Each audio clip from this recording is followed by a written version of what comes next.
सहनाववतु सहनौ भुनक्तु सह वीर्यं करवावहै तेजस्विनावधीतमस्तु मा विद्विषावहै।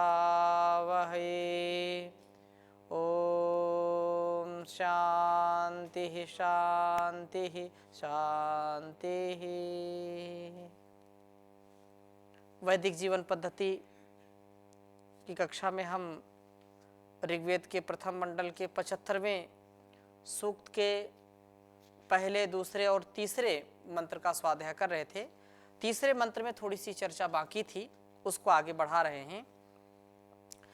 बात ये थी, एक बार उच्चारण करेंगे मंत्र का, फिर आगे चर्चा करेंगे। ओम कस्तेजामिर्जनानाम अग्ने कोदाश्वध्वरः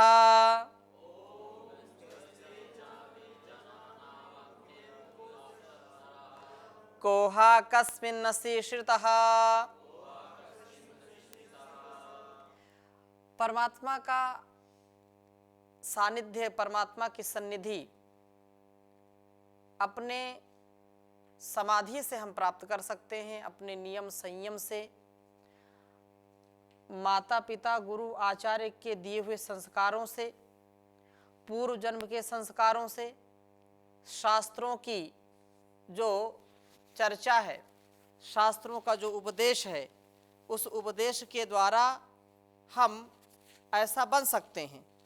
परंतु यदि ऐसा हम नहीं कर पाते हैं तो यह असंभव हो जाता है।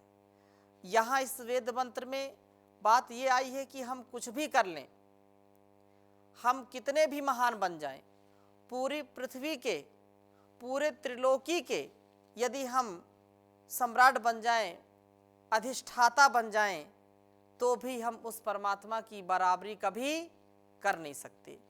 कितने भी महान बन जाएं, हम उस परमात्मा को कभी भी इस दृष्टि से, संसार में कोई भी कितना हो जाए, ये नहीं कह सकते कि वह उसका बंधु है। बंधु तात्पर्य जो अपने समकक्ष या सम सामर्थ्य वाले, बराबर सामर्थ्य वाले हो जाएं, ऐसा नहीं होता। एक माता पिता की 2 संतानें हैं तो दोनों का सामर्थ्य हो सकता थोड़ी बहुत कहीं से कमी बेसी हो, परंतु अन्य संदर्भों में बराबर माता पिता जो भी देंगे उनको तो बराबर का हिस्सा देते हैं, बराबर का उनको शैक्षिक व्यवस्था उनकी करते हैं।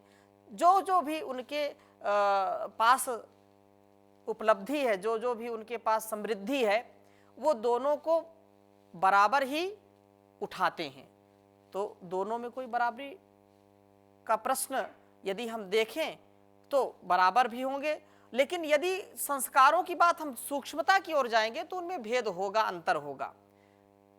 ऐसा यहां पर संकेत किया कि कस्ते जामी जना नाम, मनुष्यों में ऐसा संसार में कोई भी नहीं होगा जो उसका बंधु बन सके, अर्थात बंधुओं में कुछ समानता होगी। परमात्मा का कोई बंधु ऐसे इस दृष्टि से कि नहीं मैं उसके जैसा सामर्थ्य वाला हूं, ऐसा हो नहीं सकता।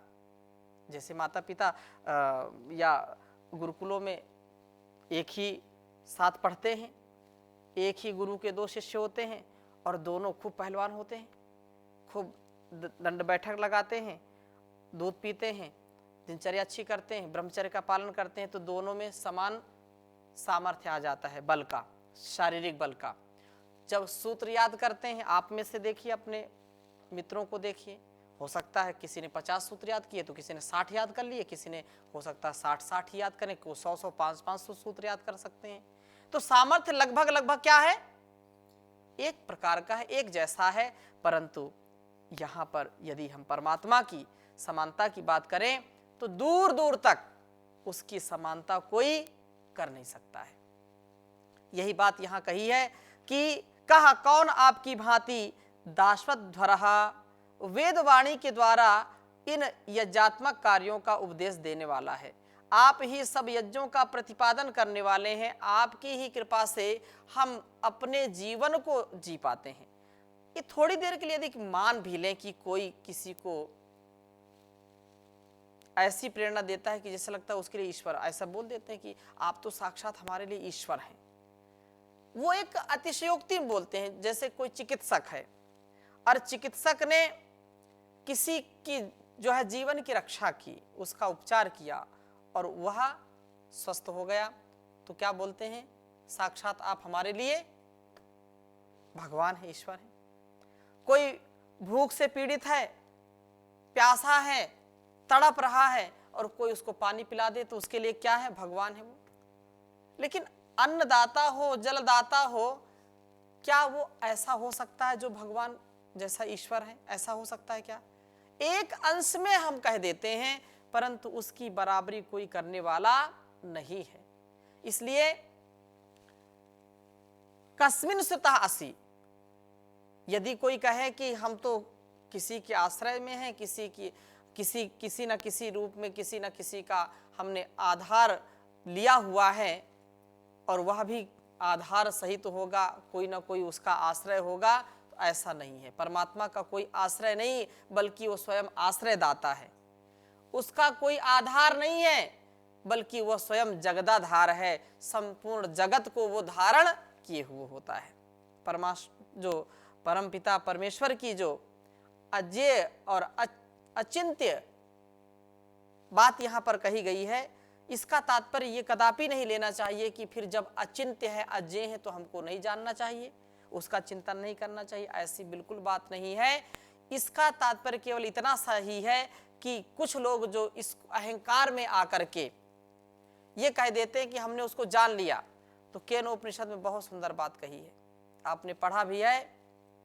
न तत्र चक्षुर गच्छति न वाग गच्छति नो मनो न विद्मो न विजानीमो यथै तदनुशिष्यात् अन्य देव तद विदितात् अथो अविदितात् अधि इति शुश्रुम पूर्वेशाम येनस्तद व्याच चक्षिरे, कि वो उसको, ये हमारी जो इंद्रियां है ना, उसको पा नहीं सकती। ईशोपनिषद में भी आपने पढ़ा है, अनेजदेकं मनसो जवीयो नैना देवाप्नुवन् पूर्वमर्षत् तद्धावतो नान्यते तिष्ठत् तस्मिन्नपो मातरिश्वा दधाति। तो ये इंद्रियां उसको पा नहीं सकती हैं। और उसी में अगले मंत्र में कहा, तदे जति तन्ने जति तद्दूरे तद्वंतिके तदंतरस्य सर्वस्य तदु सर्वस्यास्ते बाह्यता, कि वह परमात्मा उनके निकट भी है और उनसे दूर भी है। वो गति करता है, गति नहीं भी करता है। जो जैसी नियति से, जैसी विचारधारा से, जैसे भाव से, स्वभाव से उसको देखता है, उसको वैसा ही अनुभव होता है। हमारा यदि सामर्थ्य समाधि तक जाने का है तो उसकी अनुभूति हम जरूर करेंगे, और यदि नहीं जा सकते हैं तो स्थूल रूप में हमको ये संसार को देख करके उस संसार के कर्ता का चिंतन जरूर करना चाहिए। क्योंकि यदि हम वैसे होते, वैसे सामर्थ्य वाले होते, तो कुछ ना कुछ तो हम भी रचना करते। क्या रचना की हमने? कोई रचना की? केवल रचना जो संसार की है उसको बिगाड़ने काम किया है। इतना प्रदूषण, जल प्रदूषण, वायु प्रदूषण, ध्वनि प्रदूषण, मृदा प्रदूषण, प्रदूषण के अलावा और कुछ दिया क्या हमने प्रकृति को? क्या दिया? यदि हमारे अंदर भी वैसा सामर्थ्य हो जाए, अच्छी बात है, तो हम भी कुछ सहायता करते, इस प्रकृति में कुछ और अच्छाइयां लाते। आज तक हम ला पाए क्या? नहीं ला पाए।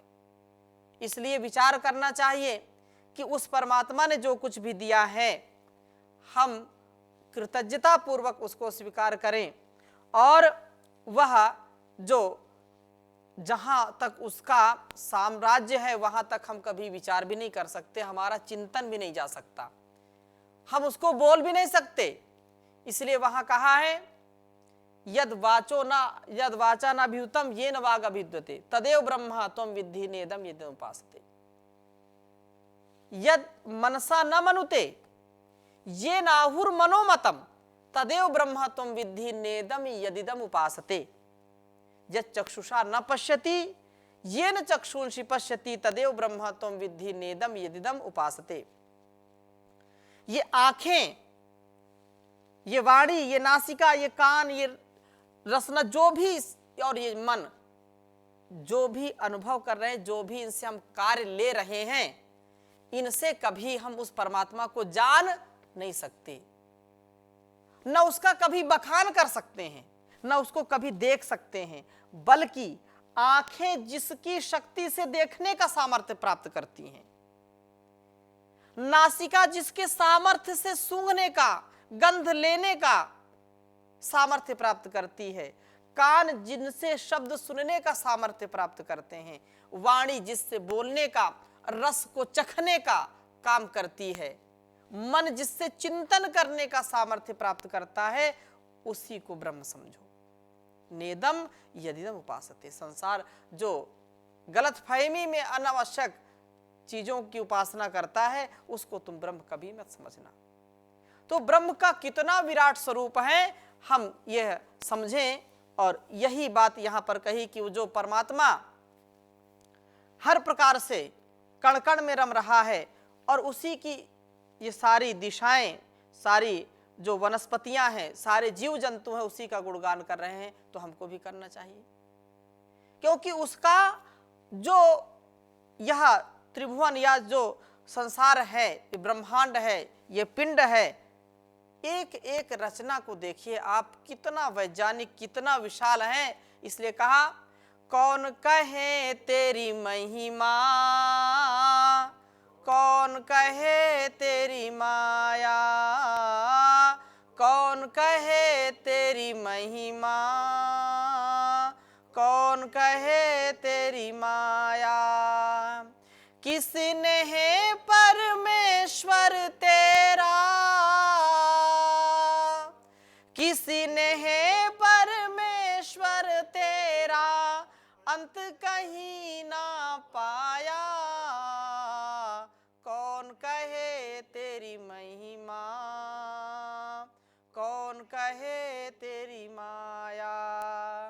अजर अमर अविनाशी, कण कण में व्यापक है, सबसे पहला उपदेशक और अध्यापक है। अजर अमर अविनाशी, कण कण में व्यापक है, सबसे पहला उपदेशक और अध्यापक है। गुरुओं का भी गुरु है ईश्वर, गुरुओं का भी गुरु है ईश्वर, ऋषियों ने फरमाया। कौन कहे तेरी महिमा, कौन कहे तेरी माया। सारे सूरज चांद सितारे भी तुझ में हैं, सारे सूरज चांद सितारे भी तुझ में हैं, सभी समंदर सभी किनारे भी तुझ में हैं, सभी समंदर सभी किनारे भी तुझ में हैं। सृष्टि के अंदर बाहर तू, सृष्टि के अंदर बाहर तू, एक समान समाया।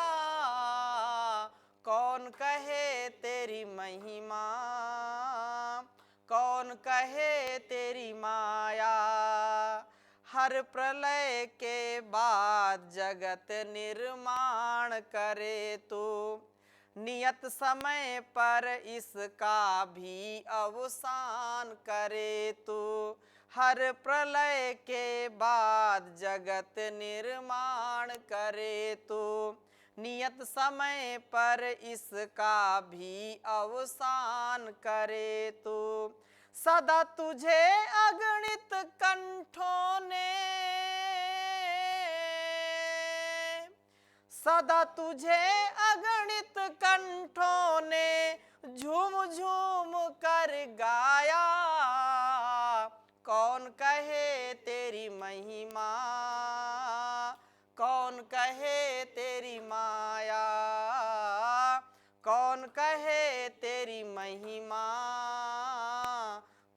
कहे तेरी माया, कौन कहे तेरी माया, कौन कहे तेरी माया। तो उस परमात्मा का जो विराट स्वरूप है वो अणु से अणु है और विराट से विराट है। एंड से लेकर के एलिफेंट तक सब उसके वश में है, चाहे हिंसक हो अहिंसक हो, कोई भी पशु पक्षी हो, सब कुछ उसी के वश में है। ऐसी धारणा, ऐसे ध्यान के साथ हम यदि अपने जीवन का कल्याण चाहते हैं तो उसकी भक्ति अवश्य हमको करनी चाहिए। बहुत ही सुंदर बात अगले मंत्र में कही है, प्रिय मित्र, वह परमात्मा हमारा मित्र है। अभी इस मंत्र में कहा कि वो सखा और बंधु, बंधु मतलब जो हमारा भाई है, लेकिन इस मंत्र में प्रिय मित्र की बात कही है। यहां यह कहा था कि वो हमारा भाई पूरा पूरा हो नहीं सकता है, सनो बंधुर जनिता सविधाता, ये तो वेद मंत्र है, लेकिन अलग दृष्टि से हमको संकेत किया गया, हमको हर प्रकार से समझना चाहिए। तो इस मंत्र में कहा, तुम जामिर जनानाम अग्ने मित्रो अस्ति प्रियः सखा सखिभ्या ईड्यः। मैं थोड़ा थोड़ा उच्चारण करता हूं, एक बार उच्चारण करेंगे। ओम त्वम जामिर जनानाम अग्ने मित्रो अस्ति प्रियः सखा सखिभ्या ईड्यः। ओम त्वम जामिर जनानाम अग्ने मित्रो असि प्रियः सखा सखिभ्या ईड्यः। बहुत सरल मंत्र है, पुनः एक बार उच्चारण करिए। ओम त्वम जामिर जनानाम अग्ने मित्रो असि प्रियः सखा सखिभ्य ईड्यः। बहुत हमको प्रेम और करुणा से परिपूर्ण जीवन व्यतीत करना चाहिए, और संसार में प्रेम करुणा परस्परता नम्रता क्षमता को बढ़ाने वाला कौन होता है? हमारा मित्र होता है। हमारे दुर्गुणों को, दोषों को भस्म कर देता है, नष्ट कर देता है, दुर्गुणों को छिपा देता है और सद्गुणों को ऊपर उभार देता है। वही तो मित्र है। हमको तार देता है, उभार देता है अपने गलत कर्मों से। इसलिए किसी हिंदी के कवि ने लिखा कि वह व्यक्ति सौभाग्यशाली है जिसके जीवन में एक सच्चा मित्र होता है। सच्चे मित्र अमृत के समान होते हैं। क्या कहा? सच्चे मित्र अमृत के समान होते हैं। अगर मित्र अच्छा है तो व्यक्ति का जीवन अच्छा हो जाएगा, और मित्र यदि खुद गलत कार्यों में दुर्गुणों में फंसा है तो उसको भी फंसा देगा। परमात्मा हमारा मित्र है। वो हमारा क्या है? मित्र है। और वो अग्नि अग्रणी भवति। हे अग्ने अग्रणी प्रभो त्वम, आप जनानाम जामिहि, सब लोगों के मित्र हो, बंधु हो, गुणों में सर्वाधिक होते हुए आप सब लोगों का हित करने वाले हैं, सब लोगों को कीचड़ से ऊपर उठाने वाले हैं। जो भवसागर है, असार संसार में व्यक्ति गोते लगाता रहता है, उससे तुम उसको, उस भंवर से, उस जाल से, उस अंधकार से हर हाल में निकालने वाले होते हैं। ठीक ठीक बात तो यह है कि आप ही प्रिय मित्र असि, मित्रो असि प्रियः, आप सबके प्रिय मित्र हैं। सांसारिक मनुष्य किसी के मित्र हैं तो दूसरे उसके शत्रु भी होते हैं। एक मित्र होता है, दूसरे शत्रु भी होते हैं। परंतु हे प्रभु, आप तो सबके मित्र ही मित्र हैं। एक चोर चोरी करने जाता है तो वो भी क्या करता है? प्रार्थना करता है कि आज मैं चोरी करने जा रहा हूं, खाली हाथ वापस नहीं आऊं, मेरे पुरुषार्थ को थोड़ा सा प्रसाद मिलना चाहिए।